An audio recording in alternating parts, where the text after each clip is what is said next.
సిద్దిపేట జిల్లా హుస్నాబాద్ నియోజకవర్గంలో మంత్రి పొన్నం ప్రభాకర్ పర్యటించారు. కోహిడ మండలంలో పలు అభివృద్ధి కార్యక్రమాలను మంత్రి పొన్నం ప్రారంభించారు. ఇక మండలంలోని నారాయణపూర్ గ్రామంలో గొట్లమిట్ల నుండి నారాయణపూర్ వెళ్లే రోడ్డులో హై లెవెల్ బ్రిడ్జి నిర్మాణానికి శంకుస్థాపన చేశారు.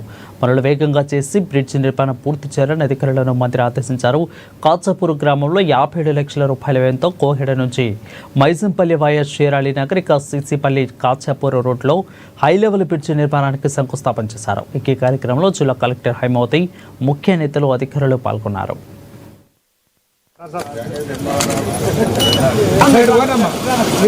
అందరికి శుభాకాంక్షలు.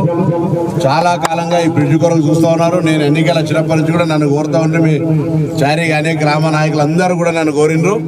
కొద్దిగా ఆలస్యమైంది. యాక్చువల్గా ఇది 3-4 నెలల కింద ఫౌండేషన్ వేసుకోవాలి, వర్షాలు ఉన్నాయని మనం ఫౌండేషన్ వేయలేదు. తొందరగా మరి సురేష్ కాంట్రాక్టర్ గారు పక్కనే బస్సాపూర్ ఆయనే తొందరగా పని పూర్తి చేయాలని కోరుతా ఉన్నాం. గ్రామ నాయకులు కూడా తొందరగా వెంబడి సహకరించి డిపార్ట్మెంట్ తరఫున కూడా పంచాయతీరాజ్ డిపార్ట్మెంట్ తరఫున నెలకొక రోజు ప్రగతిని చూసుకుంటూ తొందరగా ఈ ప్రజలు చాలా కాలంగా ఇబ్బంది పడతా ఉన్నారు. కాబట్టి భవిష్యత్తులో శాశ్వతంగా ఇబ్బంది లేకుండా ఉండే విధంగా ఈ యొక్క